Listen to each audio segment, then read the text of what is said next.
All right, everyone. Here we go with the first actual show. I've got some good news and some bad news.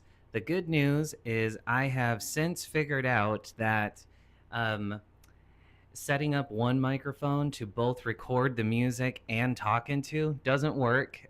You guys were very helpful with that.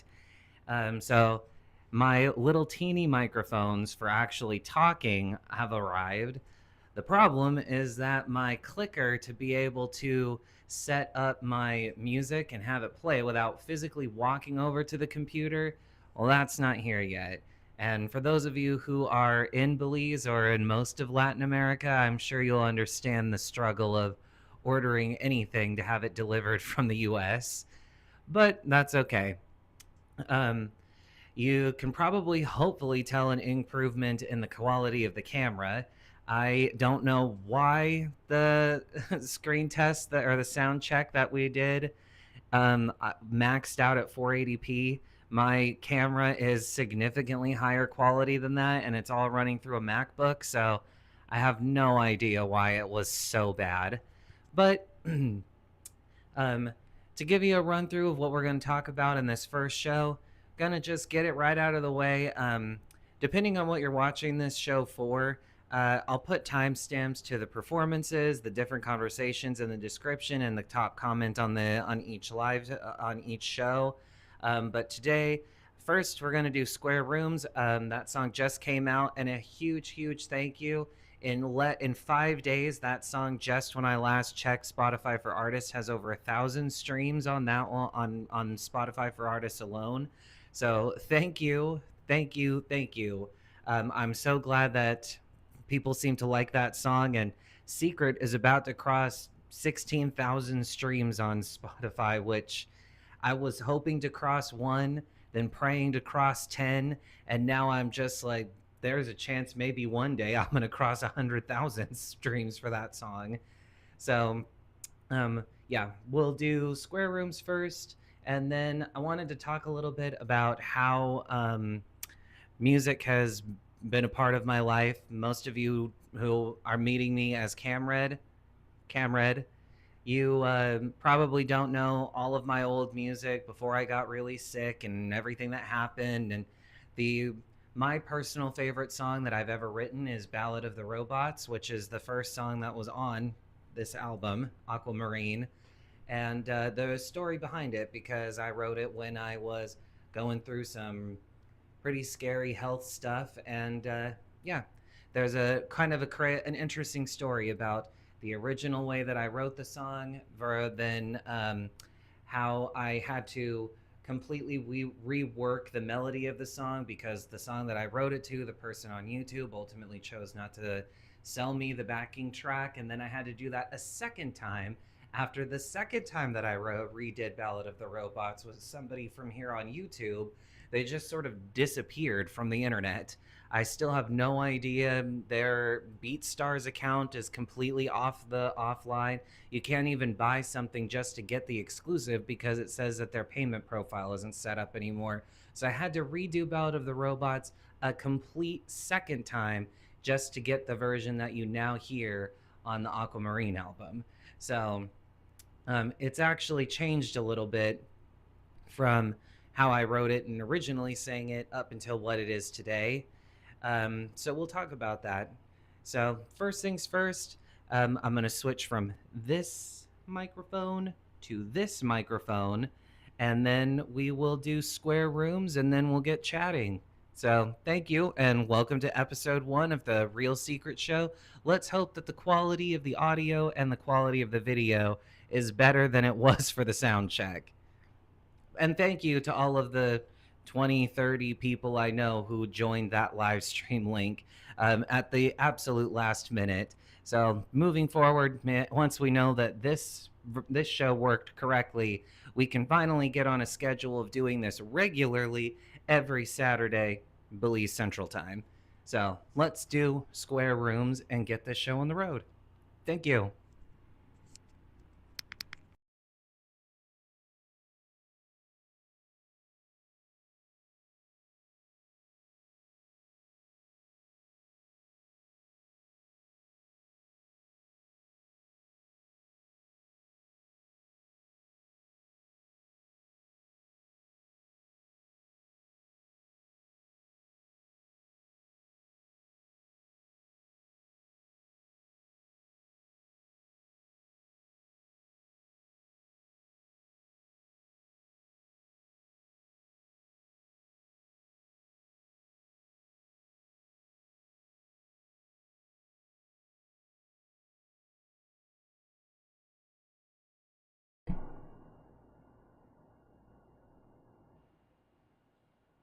Had to do a quick mic check. Totally forgot to do that before we started. I'm going to make sure I don't mess that up next time. Okay, here we go.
All right. So, hopefully the microphone volume kind of balances out after turn that off so I don't have the speaker connected giving feedback. Um, so, for those of you who might not know, that song Square Rooms is actually a cover of the song Square Rooms by Al Corley from 1984. And I had not even heard that song until one of my friends who I've come to meet and get to know here at Booze and Branches in San Ignacio, who had listened to me sing Ballad of the Robot. Some of my, long story short, had heard me sing some of my music and some other cover songs, especially Karma Chameleon. That's a big one that I am often asked to do at the bars. So they heard me sing that and showed me this song after last call, and I was like, holy cow, yeah, this actually fits. The original version fits my voice really well, but took a lot of time to figure out how I wanted that to sound, because it's not what the song is actually about, but what it makes me think of is actually being, um, be when I was going through treatment, going to the hospital all the time, etc.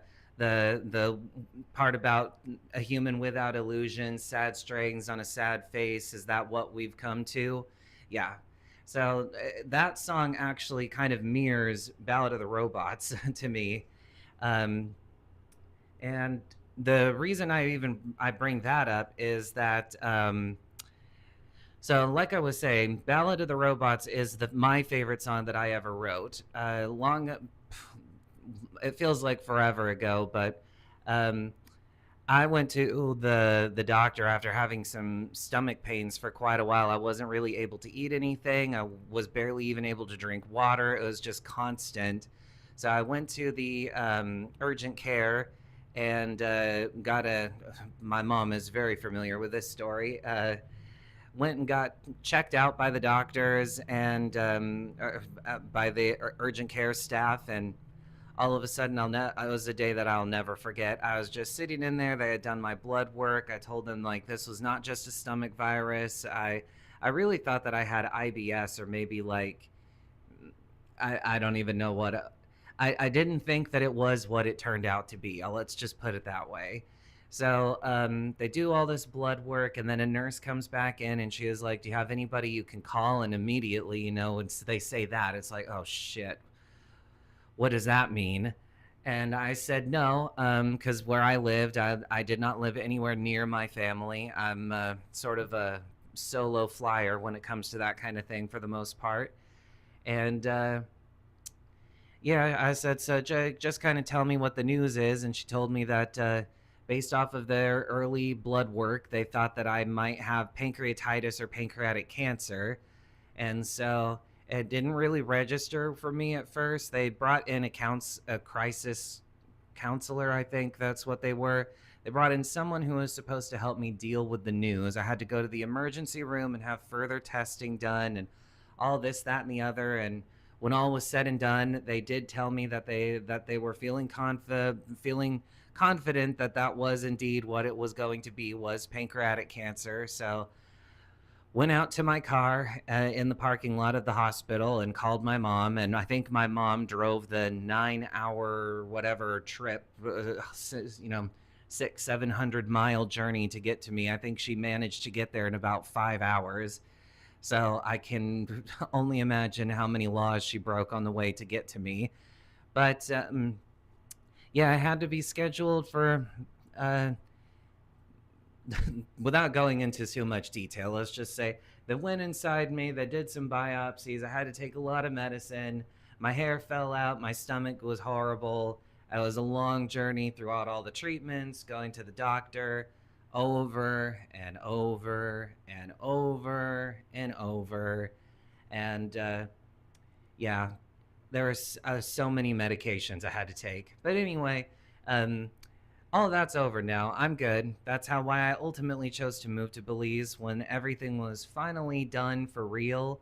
Um, when I didn't have to do any more treatments and the consequences of my um, actions, when I kind of had a bit of a mental break when I found out. Um, Sort of felt like I had managed to get all the way to where I was living. I was living on my own. I had my own apartment. I had made it, and then that happened. So I kind of went a little bit crazy when I found out, and did and drank more than I should have done. So when all of that was done, when the treatment was done, I got my passport, I got a plane ticket, I got this house where I live here in San Ignacio, without ever seeing it. I signed the lease, I sent the money, I paid rent, all while not even having stepped foot into this country, not even once. And so when all that was, and then finally when the day came, it was just last month, June of last year. I got on a plane, flew down here, and I've lived here ever since.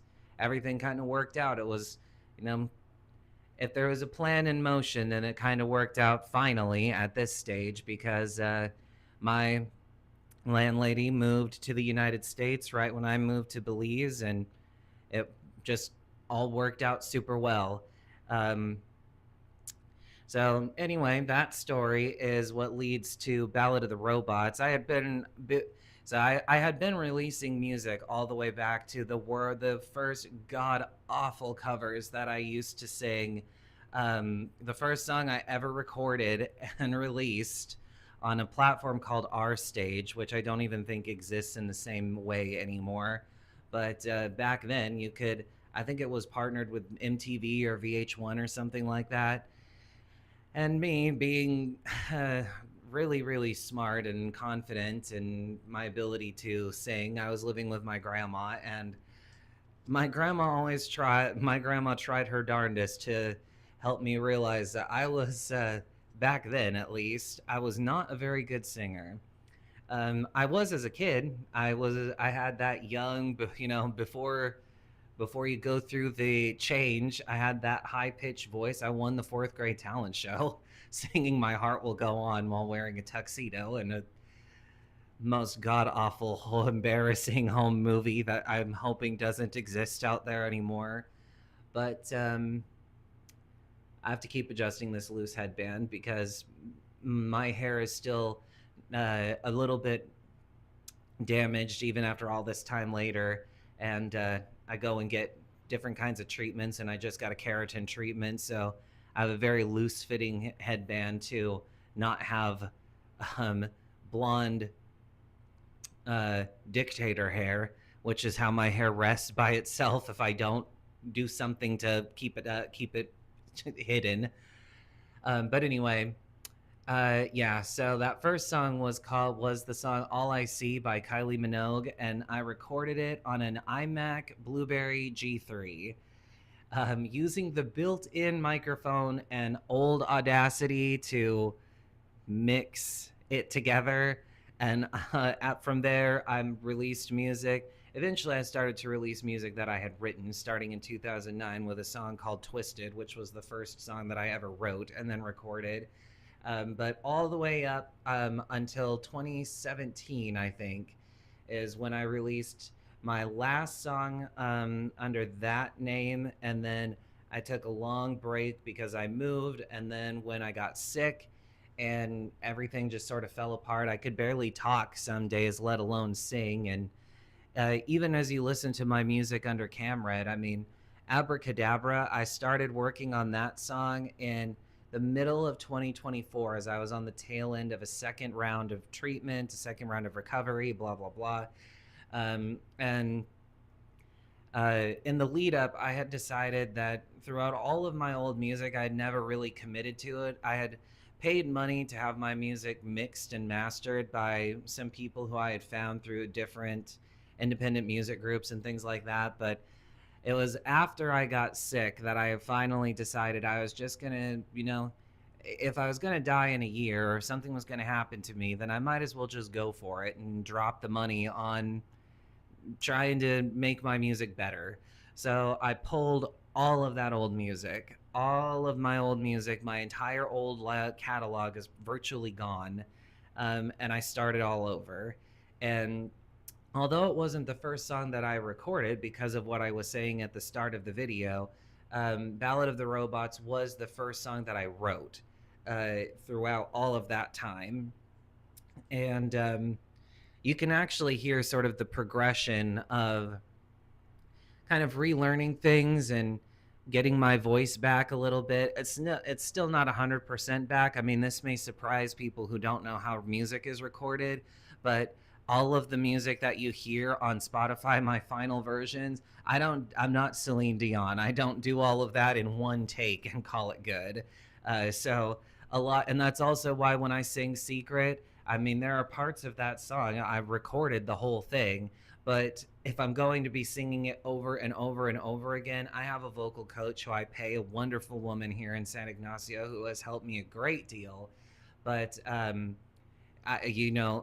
can't do that over and over and over again without damaging my voice, which is why the part of the Secret song where you hear when I sing it live, when it's come inside, there's so much you can discover, when it fits just right. So those two parts in particular, I can sing and I have to use a falsetto voice, which you can hear. I'm just sort of doing a falsetto, like, I don't want to say scream, but a falsetto loud voice. And if I want to be able to keep singing, it took me like I would say for throughout most of Secret, I probably had to record that song, which my roommate, who is downstairs right now, can surely attest. I probably had to record that song, like, I would say, phew, between all of the snippets, part of the background vocals, the parts that I messed up, I probably had to record and re record Secret probably 40 to 50 times. And on my desktop, anybody who makes music will be feel right at home on my desktop because you'll see test one, two, three, four, like mix test one, two, three, four, all the way up to like 30. My trash can on my computer has like 50 versions of the song that I'm currently going to be releasing after Square Rooms. So, yeah. And that's even taking into account that I do not mix my own music. I don't make my instrumentals anymore. I usually buy most of my instrumentals um, through YouTube and BeatStars, Abracadabra, but I buy everything exclusive. There are some incredible beat makers that I really wish that I could have bought music from, but if I can't get it in exclusive and I'm not going to do the royalty split. I mean, um, the background music that you hear for Fly, the Belize song, I think I paid like $500 to that guy just to have the exclusive rights to that track forever. And so um, some of the background music I have since found out. So we'll talk about that. I'll kind of walk you through because we're talking about the journey of going from Cancer up to Ballad of the Robots, which when it released in December was the first song after I had sort of relearned and got back into the groove again. So Abracadabra was the first way of relearning if I could even sing at all, which is why that song doesn't exactly require vocal talent, a lot of vocal maneuvering. And then you have Fly, which was my first song back where I was sort of had to relearn how to even plan out and structure background vocals and self harmonizing and yeah. And then you have then you have Second Best, which was a song where that was the first time I was sort of getting used to being able to sing in falsetto again. I used to have a very strong falsetto. I used to be able to kind of do it at the drop of a hat. Um, did a lot of sort of joking Usher and Jason Derulo impersonations back in the day with my falsetto.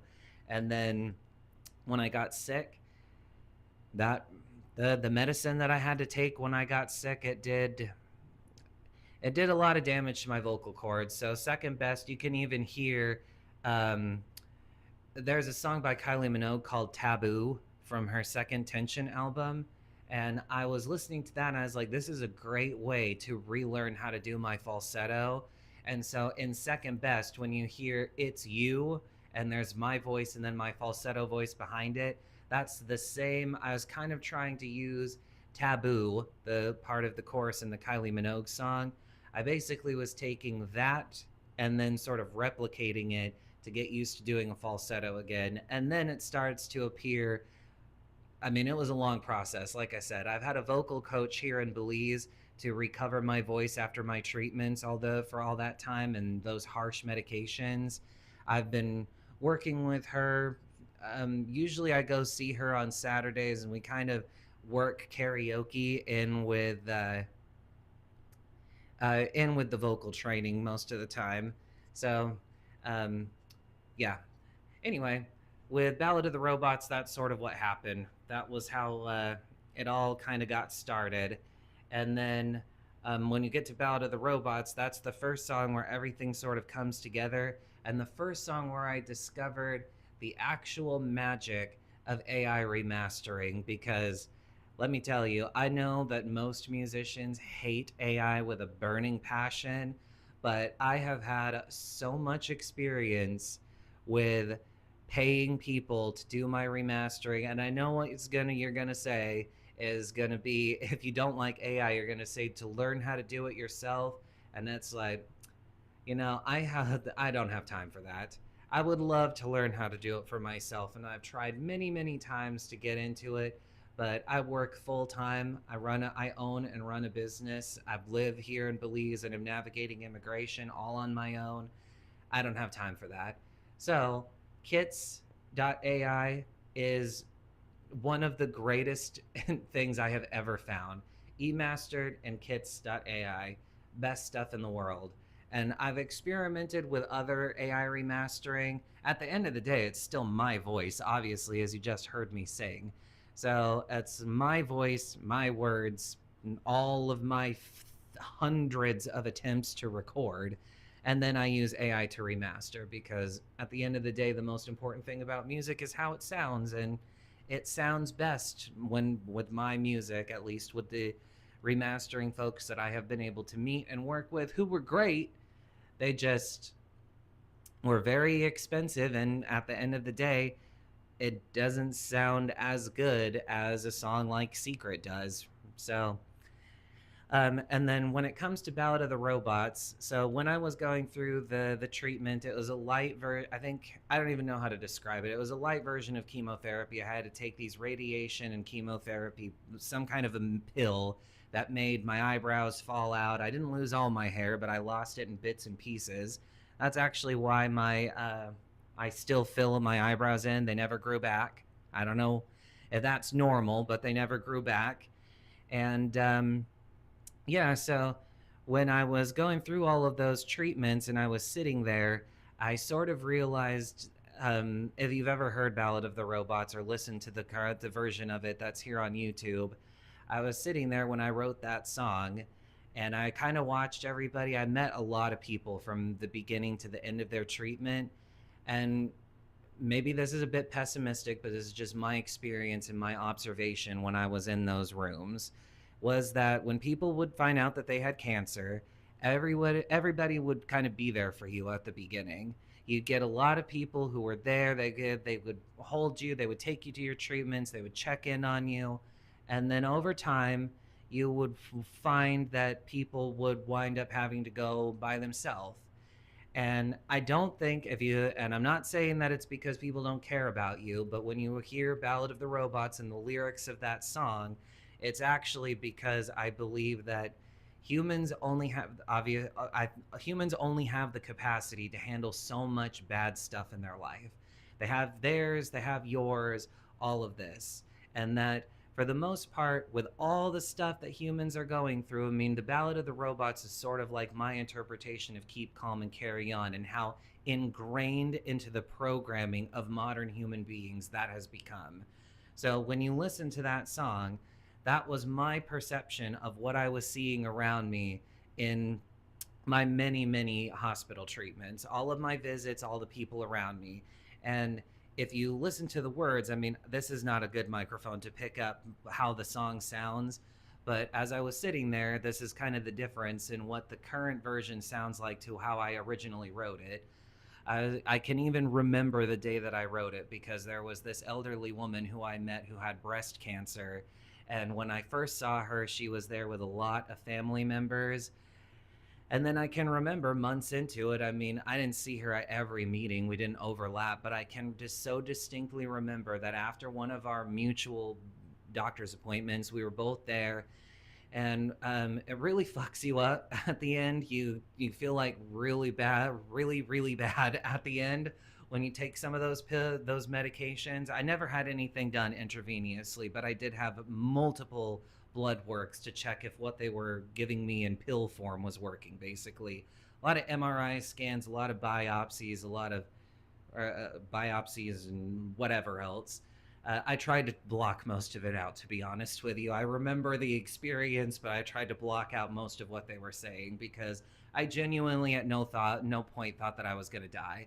I knew that I was going to be fine, and that when it was all done, that whole time I was just planning on how I was going to get to Belize. So I remember that lady, and we're sitting out in the waiting area of the hospital, and there's this big piece of glass that's out in front, in between where you sit to wait and the parking lot. And I had remembered when she first came in, she was there with a ton of people. And now this is several months later. I know she's still going through the ringer. She did lose all of her hair. And we're sitting out there and we're chatting and we're talking. And she says she's waiting to be picked up. And I was like, you know, it's kind of funny because I could remember that when she was first brought there, they were saying that they were going to come with her to all of her appointments. And Then as she's sitting out there in the lobby waiting, getting ready to be picked up, and now they're saying, we're going to come get you. And I can remember that when they called her on the phone, it was somebody, I don't know who, but one of the people, I could kind of hear them over the phone. And I know I'm an asshole for eavesdropping, but it was loud enough for me to be able to hear both sides of the conversation. And I could hear her saying, I'm so sorry that we're not there. We're running behind. I'm on my way. I'm going to be there in a little bit.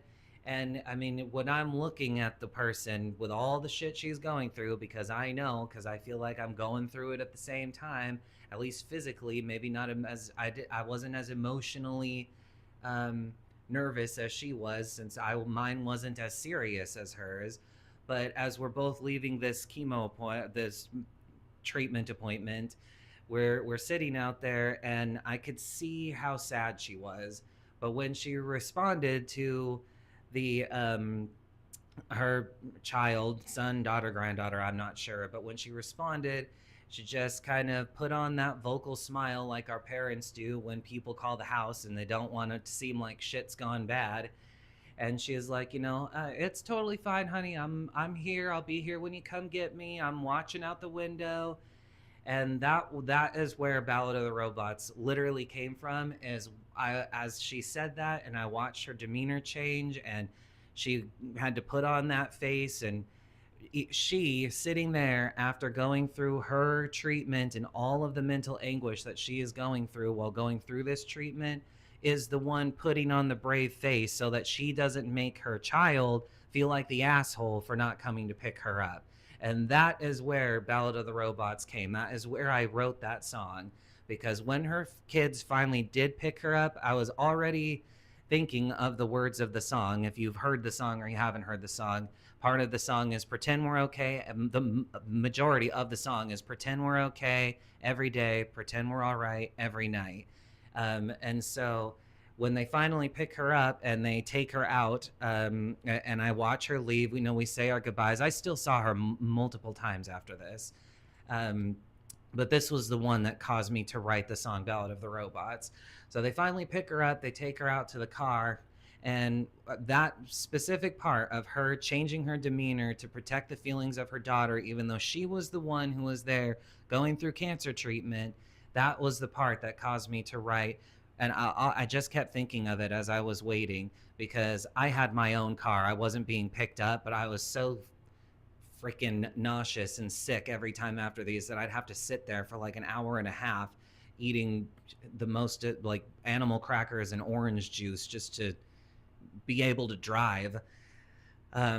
So I just sat there, and I kept hearing that part of the song of what you hear in the song of, like, I thought about my family and my friends and the people that I talked to when I was sick and I was going through the treatment, and how, not on the same level, but I had done the same thing. And again, my family and friends will probably watch this, and I'm not saying this to be like an asshole to you.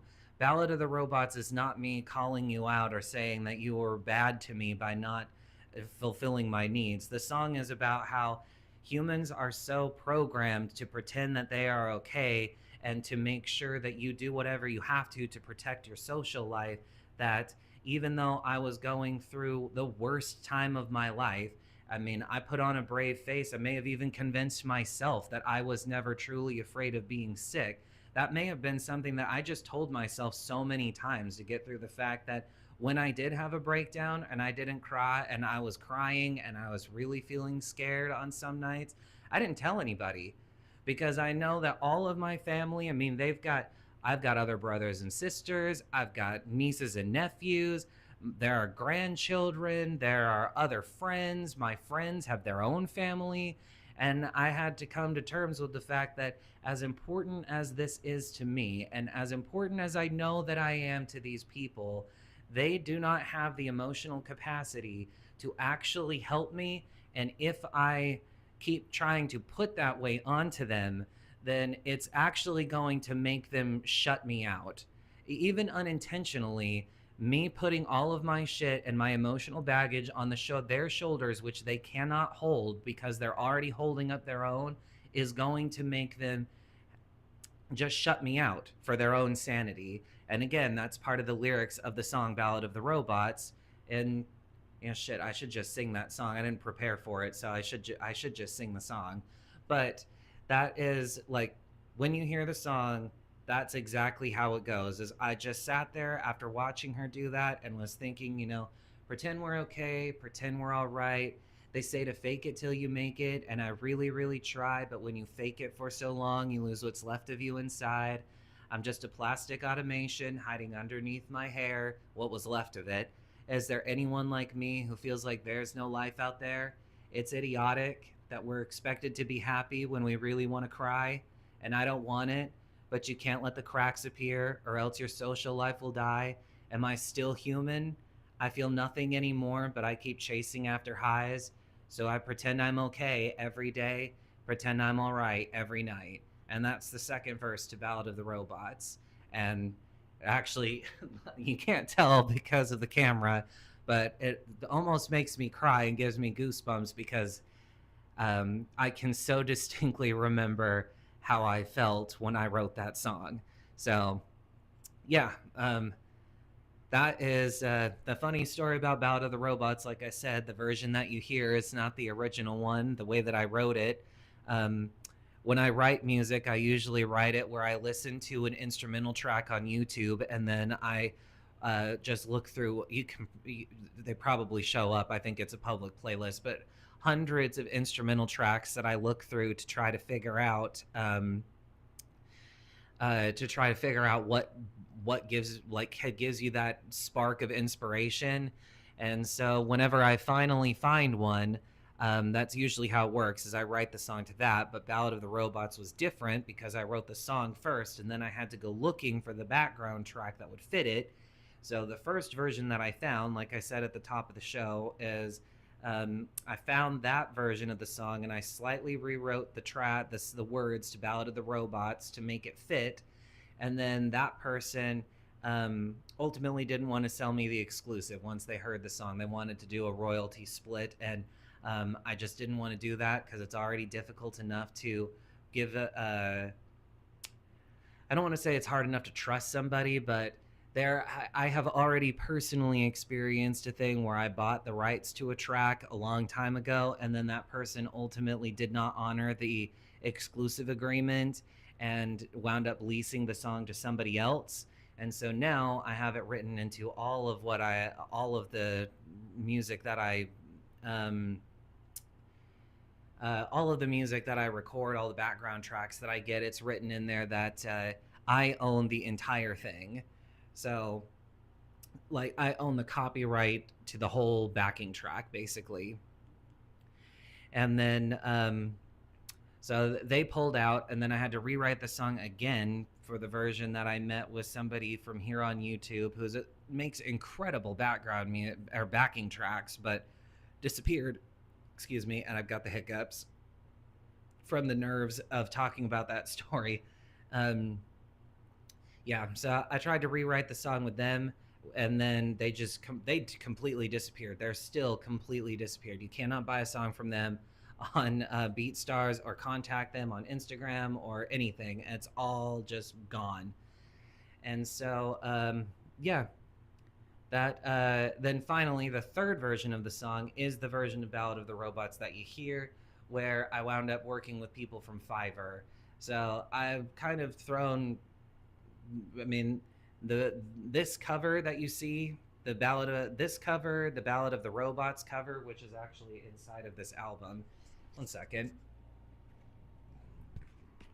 So this cover to Aquamarine, this picture of my sunglasses, which are actually sitting right here, that's those actual sunglasses. And then I paid somebody on Fiverr to turn it into a neon light. And then from there, on the inside, you have the cover to Ballad of the Robots. And so this picture is one that I bought from, I think, Adobe Creative Commons. I'm sure most of you have probably seen this actual picture of the generic synthwave background, but it's actually the normal version was purple. So I paid somebody on Fiverr to turn it red and to have it match the red bar with the lyrics, which on the version inside of the album has the Pretend We're Okay Everyday lyric. And then on the flip side, and this is the cover for the song. Oh, don't drop the record.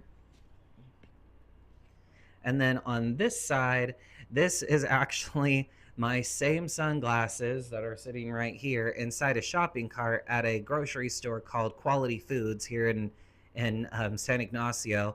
And I didn't do a well enough a job of blurring everything, because when my mom came to visit me for the first time and I took her to this grocery store, she actually knew that she recognized it from this picture, because the aisle, you can actually see which aisle this is in. If you've ever gone to Quality Foods, you will be able to almost immediately tell where in the store this picture was taken. So yeah, so I don't know if you haven't ever seen the Aquamarine, the actual physical copy, whether it's the vinyl or the CD. What's inside when you fold open the disc is the cover of Grown Up Party Song, the cover of Ballad of the Robots, and then you actually. And then, of course, it's all inside of the Aquamarine album cover that you've probably seen from, if you listen to my music on Spotify or Apple Music or whatever, or YouTube Music. Yeah. A good album. I worked on this for a long time, and like I said, Ballad of the Robots is track number 1 from that story I was just telling. But anyway, let me put this back up here. And if you do want to look at that, you can just go to my website, which is KamRed, KAMRED.BZ for Belize. So, talked about that story a little bit more than I originally planned to, about the origin story of Ballad of the Robots. But what we'll do is, I wasn't planning on it, but I think I'll probably just, I didn't get the performance track lined up. I don't know if I can find it, because I broadcast from a different computer than the one that is got all of my music on it, because I have like hundreds of gigabytes worth of music over the last 10 years. So I'm gonna look and see if I can find it. We'll probably wrap up with that song, and then yeah, I think we'll go from there. Thank you.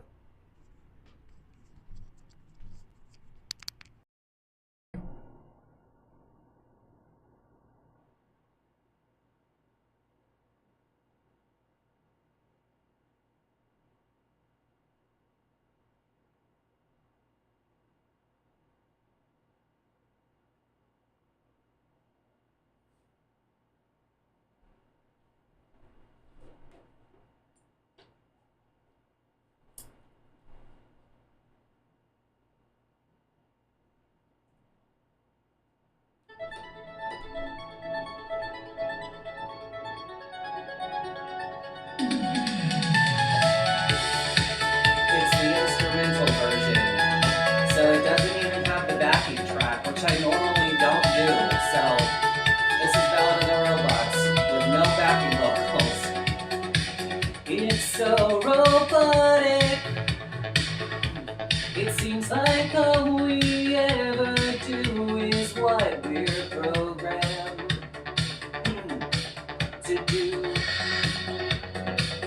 I feel psychotic. Can't tell if I'm the only one for this technique I have to use.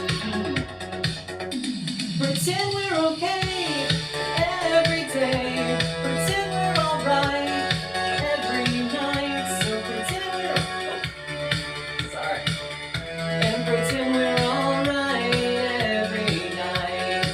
They say you fake it till you make it, and I really, really try. Though when you fake it for so long, you lose what's left of you inside. I'm just a plastic automation hiding underneath my hair. Is there anyone like me who feels like there's no life out there? It's idiotic that we're expected to be happy when we really wanna cry. And I don't want it, but you can't let the cracks appear. robots, your social life will die. Am I still human? I feel nothing anymore, so I keep chasing after. I said we're okay every day and pretend we're alright every night. Pretend we're okay every day. Pretend we're alright every night. So pretend we're okay every day and pretend we're alright every night. You temper up your heart so you can forge it into steel. That way it's never broken, but it also never heals. Humans don't like different things, you've gotta fit the mold. Nobody's gonna help you, so you've gotta keep control. Pretend we're okay. This song is hard to sing live after telling the story.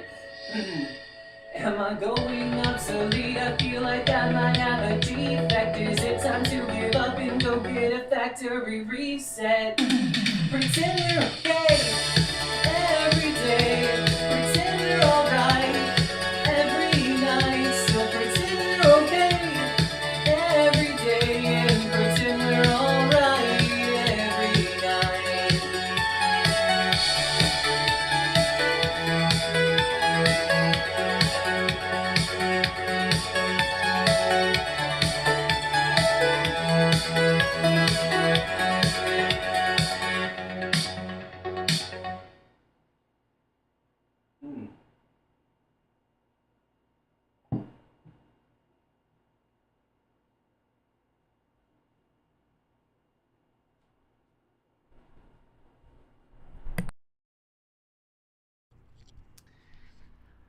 Whew. Okay. I don't know if you could hear what I said, but um, I've sang that song live a couple of times at some places here in town, and normally it doesn't have that doesn't mess with me like that. But after talking about the story, I did not do the song justice. That was definitely not as good as it normally is. I could feel my voice starting to crack as I was getting ready to do the chorus, thinking about the story. So I have an earlier version of singing that song where I actually do the chorus correctly, and or you can listen to the song on here on YouTube or Spotify or wherever. Um, so yeah, I think that pretty much wraps up the first show where Ballad of the Robots for the story that I said and the way that everything that had to unfold for me to write that song. Um, that is my favorite song that I've ever written was that one. Next time I will have an actual performance track ready to go so that I can I have no idea how that mix is going to sound since I usually sound test all of the mixes before singing them like this. So thank you so much to the people who have joined. This is a longer show than I originally planned on.